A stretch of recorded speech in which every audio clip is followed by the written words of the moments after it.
بسم اللہ الرحمن الرحیم۔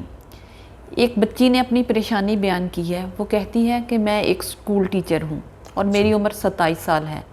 مجھ سے بڑی بہن 29 سال کی ہے۔ ہم دونوں کی ابھی شادی نہیں ہوئی۔ میرے لیے کچھ رشتے آئے تھے مگر والدین نے یہ کہہ کر انکار کر دیا کہ جب تک بڑی بہن کا رشتہ نہیں ہو جاتا ہم چھوٹی کا رشتہ نہیں کریں گے۔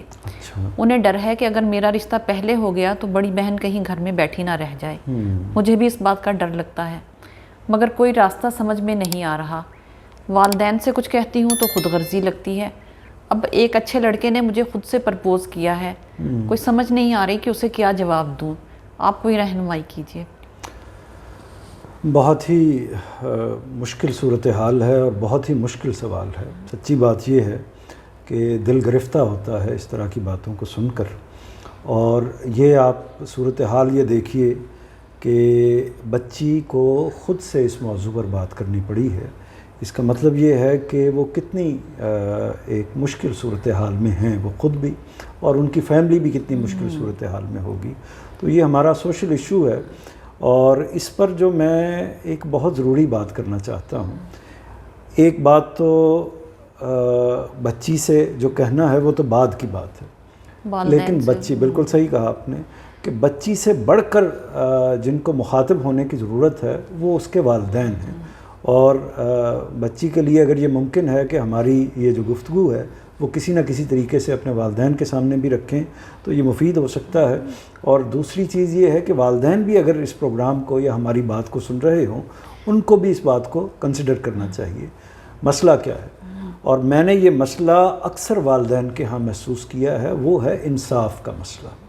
یعنی ہماری سوسائٹی میں معلوم نہیں یہ کیوں مسئلہ ہوتا ہے کہ والدین اپنے بچوں کے ساتھ، حالانکہ اپنے بچے ان کے اپنے بچے ہوتے ہیں اور وہ بچے ہوتے ہیں جن کے لیے وہ اپنا دل، اپنی جان، سب کچھ قربان کرنے کے لیے تیار ہوتے ہیں، اس کے باوجود معاملہ کیا ہوتا ہے؟ معاملہ یہ ہوتا ہے کہ وہ کسی نہ کسی وجہ سے، کسی مجبوری کی وجہ سے، کسی عذر کی وجہ سے یا کسی اور پہلو سے، کسی نہ کسی وجہ سے وہ بچوں کے درمیان فرق کر لیتے ہیں۔ وہ بچوں کے درمیان انصاف کا وہ معیار قائم نہیں رکھ پاتے جو کہ اصل میں ہونا چاہیے۔ تو اصل میں اس کا نتیجہ کیا نکلتا ہے؟ نتیجہ یہ نکلتا ہے کہ آپ کے اوپر، یعنی انصاف وہ چیز ہے جس کے ذریعے سے اگر وہ حکمران میں نہیں ہوگا تو حکمران کے اوپر انسانوں کا، عوام کا اعتماد ختم ہو جائے گا۔ اسی طرح اگر وہ کسی سربراہ کے اوپر نہیں ہوگا اعتماد تو اس سربراہ سے اعتماد ختم ہو جائے گا۔ اسی طرح اگر والدین پر بچوں کا اعتماد نہیں ہوگا یعنی وہ، تو اس کا نتیجہ کیا نکلے گا؟ پھر شکایات پیدا ہوں گی، اور پھر آہستہ آہستہ جب اعتماد ختم ہوتا ہے اور اس کا آخری نتیجہ کیا نکلتا ہے کہ آپ کی محبت بھی ختم ہو جاتی ہے۔ تو اس لیے والدین کو بہت لحاظ کرنا چاہیے۔ ممکن ہے کہ یہ والدین کے اندر بعض اوقات ایسا ہوتا ہے، اور یہ قدرتی چیز ہے، اس کو روکا نہیں جا سکتا کہ ایسا ہو جاتا ہے کہ ایک بچے کے ساتھ اٹیچمنٹ زیادہ ہوتی ہے، یہ ہو سکتا ہے، لیکن اس کا اظہار ہرگز نہیں کرنا چاہیے، بالکل نہیں ہونا چاہیے۔ یعنی بچوں کو اس کا شبہ بھی نہیں ہونا چاہیے، خیال بھی نہیں ہونا چاہیے کہ ایک بچے کے ساتھ محبت زیادہ ہے، دوسرے بچے کے ساتھ محبت کم ہے۔ تو یہ بچوں کو بھی اندازہ ہو جاتا ہے،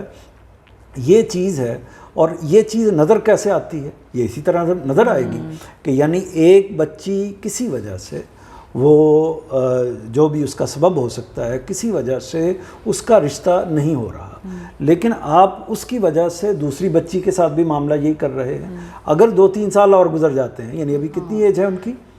ایک کی 27 سال ہے اور ایک کی 29 سال ہے، اور یعنی جو جس بچی نے بات کی ہے اس کی ایج ہے 27 سال۔ تو اس کا مطلب یہ ہے کہ اور 1-2 سال گزر جاتے ہیں تو ہماری مشکل ہو جائے گی۔ تو ایک ہماری سوسائٹی میں تو یہ بڑی مشکل صورتحال ہے کہ بالعموم 30 کے بعد بچیوں کی شادی کے لیے اور زیادہ مشکلات پیدا ہو جاتی ہیں۔ تو میری خصوصاً والدین سے گزارش ہوگی کہ اس میں آپ اللہ پر بھروسہ کیجیے، اللہ پر بھروسہ کر کے اس بچی کا اگر اچھا رشتہ موجود ہے، اور اس سے پہلے بھی اگر کچھ اچھے رشتے آئے تھے تو یہ آپ نے درست فیصلہ نہیں کیا۔ تو طریقہ صحیح یہی ہے کہ چونکہ معاملات ہم اپنے اختیار میں سمجھتے ہیں، نہیں، معاملات اللہ کے اختیار میں بھی ہوتے ہیں۔ ٹھیک ہے کوئی چند مہینے کا، 1-2 سال کا یا زیادہ اتنا معاملہ ہو تو آپ کچھ نہ کچھ کر سکتے ہیں، لیکن اس سے زیادہ کیا جائے گا، بار بار انتظار کیا جائے گا، تو اس کا نتیجہ یہ نکلے گا کہ ہو سکتا ہے کہ ایک بچہ جو آپ کے ہاتھ میں نہیں آیا، اس کے نتیجے میں دوسرا بچہ بھی آپ کے ہاتھ سے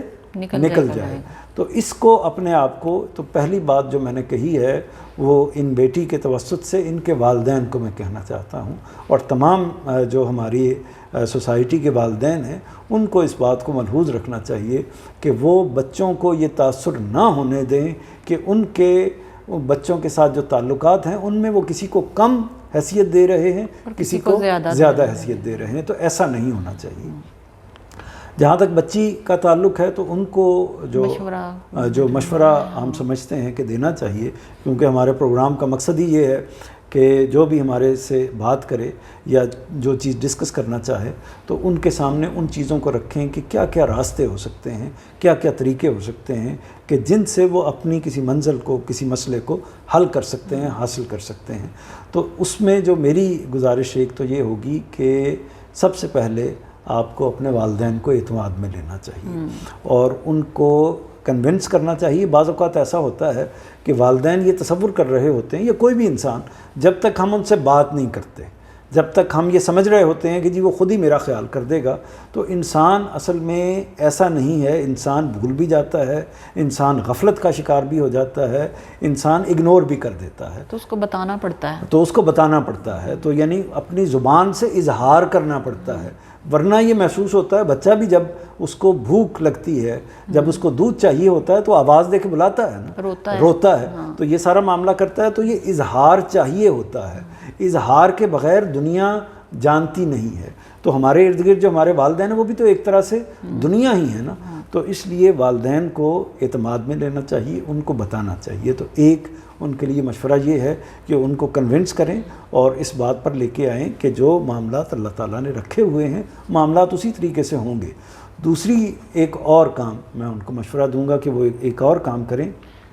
کہ اگر ان کے لیے خود کچھ حجاب محسوس ہو رہا ہے، یعنی ایک طرح سے ڈیمانڈ ہو جاتی ہے، یہ میں بالکل انہوں نے ٹھیک کہا ہے کہ وہ یہ محسوس کرتی ہیں کہ جیسے سیلفشنس ہے، جیسے خود غرضی وہ اپنے آپ کو اپنے اندر محسوس کرتی ہیں، تو اس کا حل کیا ہے؟ ان کو چاہیے کہ وہ اپنی بہن کو اعتماد میں لیں،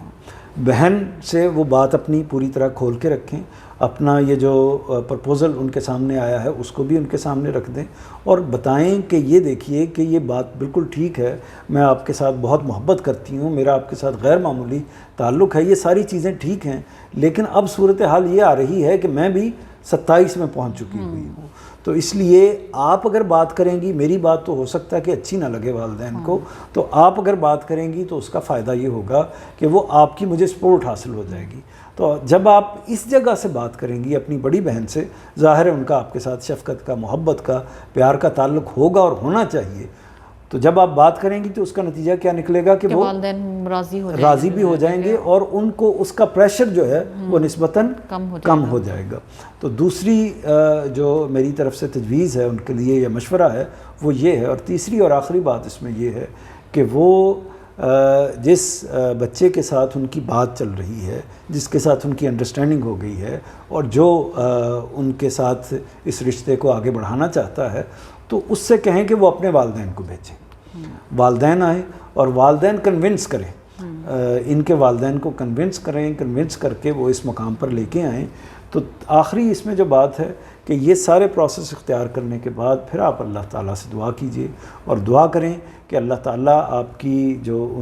چھوٹی بیٹی ہے، یعنی والدین بھی دعا کریں، یہ بیٹی خود بھی دعا کرے، اور جو بھی سوسائٹی کے لوگ ہیں ہم بھی ان کے لیے دعا گو ہیں کہ اللہ تعالیٰ دونوں مل کے ٹرائی کریں اس کے لیے، دونوں مل کے ٹرائی کرتے ہیں، یعنی والدین بھی ٹرائی کریں اور دوسری طرف کے جو والدین ہیں وہ بھی ٹرائی کریں اور بہن بھی ٹرائی کریں، سارے مل کے یہ کوشش کریں گے تو اس کا نتیجہ یہ نکلے گا۔ اور اس بات کو اللہ پر چھوڑ دیں کہ مستقبل میں کیا ہونا ہے، مجھے اپنی زندگی کا نہیں پتہ، آپ کو اپنی زندگی کا نہیں پتہ، یعنی باقی مقدر کے فیصلے جو ہوتے ہیں وہ اللہ تعالیٰ نے اپنے ہاتھ میں رکھے ہوئے ہوتے ہیں، ہم مستقبل کے بارے میں کچھ نہیں کہہ سکتے۔ تو اس لیے ہمیں جو بات بھی کہنی چاہیے وہ اپنے حالات کے اندر، یا جو عمل بھی کرنا چاہیے اپنے حالات کے اندر کھڑے ہو کر کرنا چاہیے، مستقبل کی بہت زیادہ منصوبہ بندی سے کچھ زیادہ حاصل نہیں ہوگا۔